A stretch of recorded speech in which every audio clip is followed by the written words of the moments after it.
En esta oportunidad vamos a explicar sobre los líderes indígenas y la lucha después de Zaratehuilca. A fines del siglo XIX y primeras décadas del siglo XX, desde la llegada de los españoles al continente americano, el 12 de octubre de 1492, en América se produjeron cambios profundos en todas las estructuras, en lo social, en lo económico y principalmente en lo político. En lo social se establecieron clases sociales muy diferenciadas, como el español, el criollo, el mulato, los zambos, indios, los negros. En la estructura económica se establecieron un variable sistema de recaudaciones y en la estructura política ciertos privilegios para las clases dominantes y muchas desventajas para las clases oprimidas. Todas estas acciones y otras más provocaron que las poblaciones autóctonas inicien en diferentes periodos de la historia levantamientos en contra de sus opresores, como por ejemplo en 1661 en La Paz y Cochabamba se han registrado levantamientos indígenas. En 1777 en Chayanta, Tomás Katari busca un derecho político legítimo. En 1780, en Perú, José Gabriel Condorcanqui toma la población de Tinta. En 1781, en Bolivia, Andrés Tupac Amaru sitia la ciudad de Sorata. En 1781, Julián Apaza y Bartolina Sisa inician una lucha sitiando la ciudad de La Paz por más de 109 días. Este tipo de sometimiento persistió en Bolivia hasta la época republicana.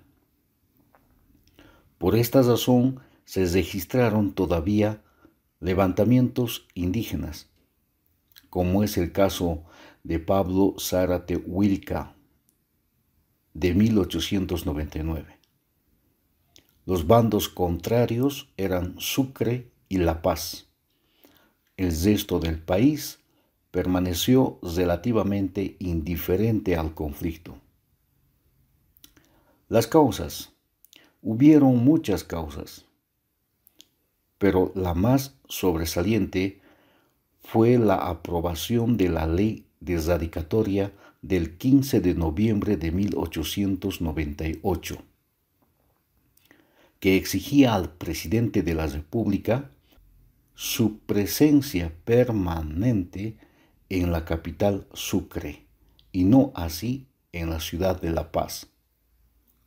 Ante esta decisión, los representantes y autoridades de La Paz, como Serapio Reyes Ortiz, prefecto de La Paz, conservador, se alió con el bloque liberal a la cabeza de Manuel Pando, exigiendo en conjunto el desconocimiento de dicha ley y del propio presidente.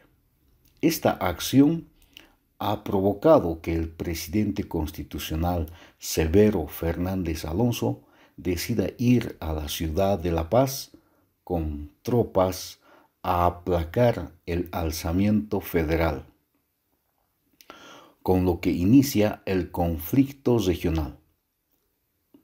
En La Paz, el bloque liberal se organiza para el conflicto bélico.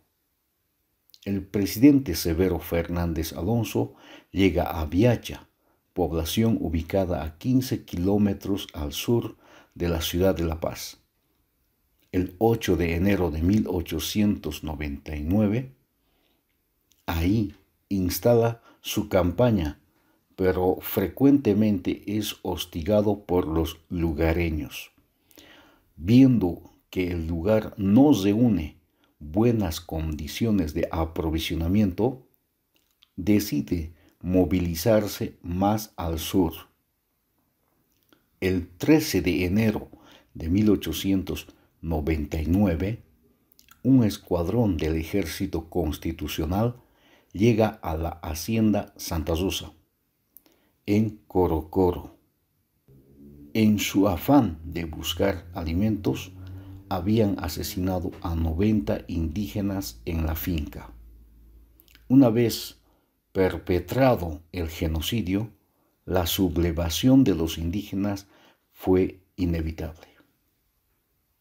El 24 de enero de 1899, en Chacoma, se ha registrado la batalla del primer crucero.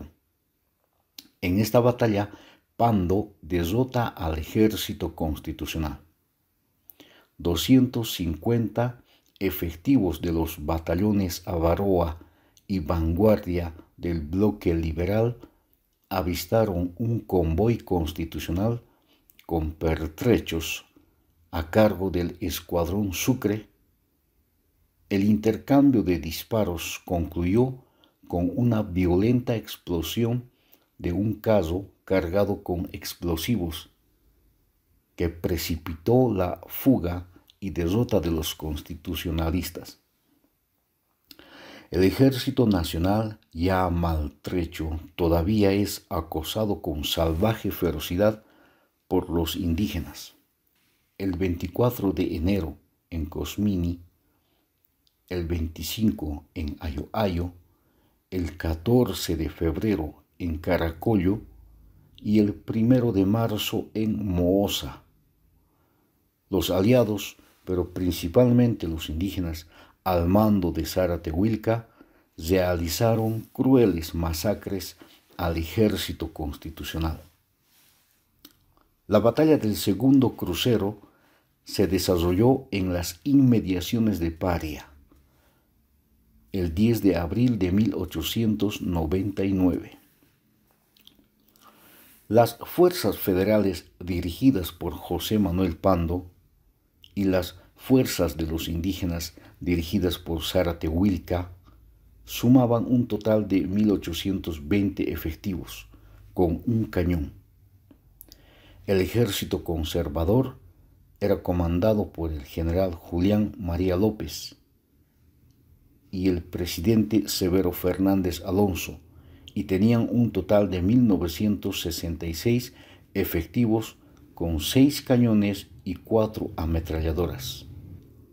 El ejército conservador era comandado por el general Julián María López y el presidente Severo Fernández Alonso, y tenían un total de 1966 efectivos con 6 cañones y 4 ametralladoras.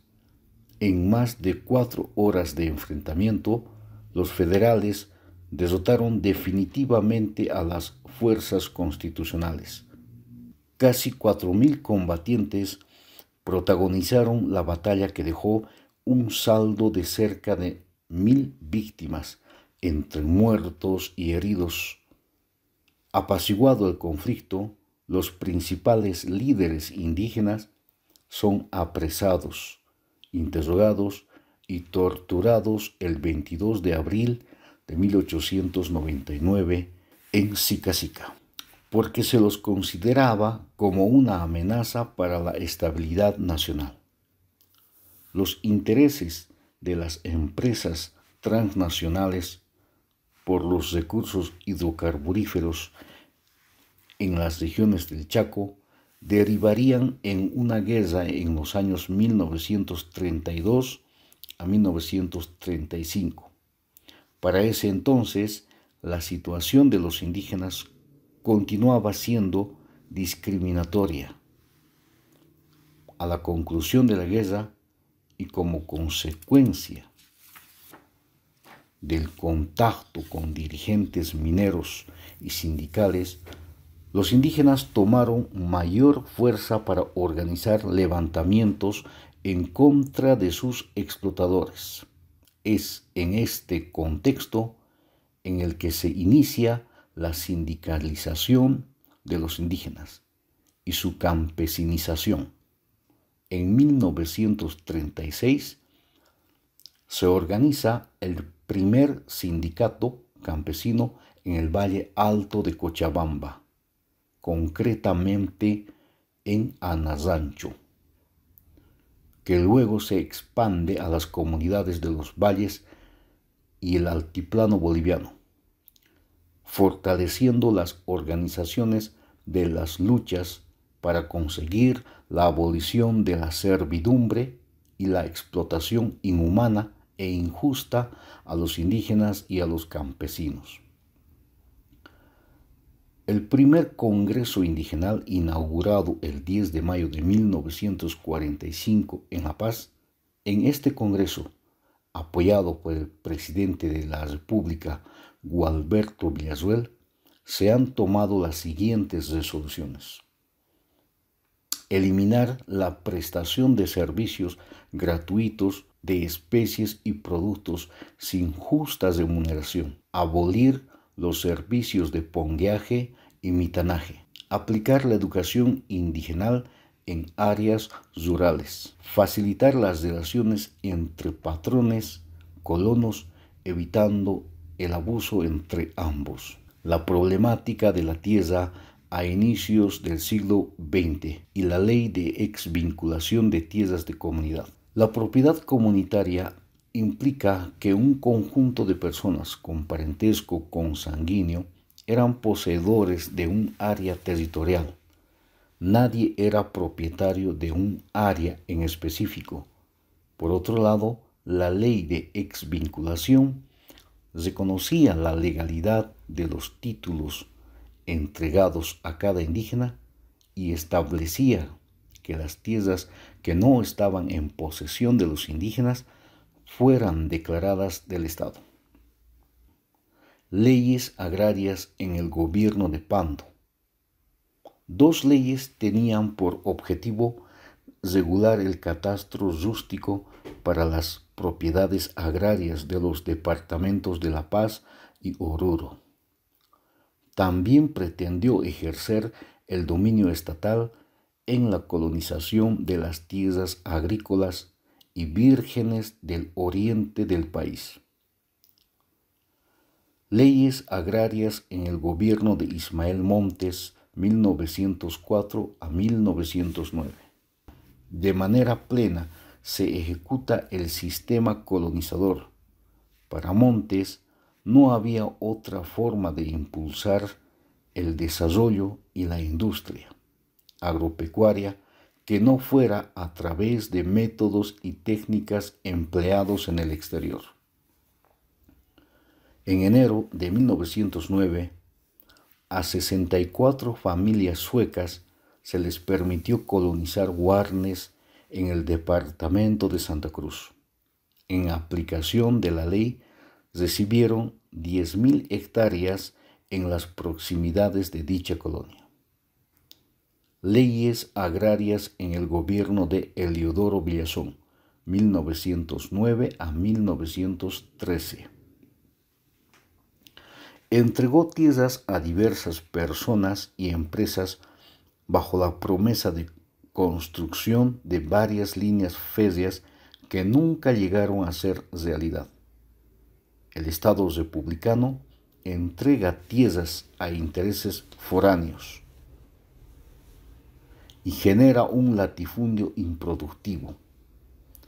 De manera resumida, se tiene el accionar de los más preclaros representantes del liberalismo y del conservadurismo criollo que bajo el poder y la sombra del Estado republicano se dieron la tarea de continuar con la explotación, la expropiación de las tierras comunales efectuadas en el pasado por el colonialismo español.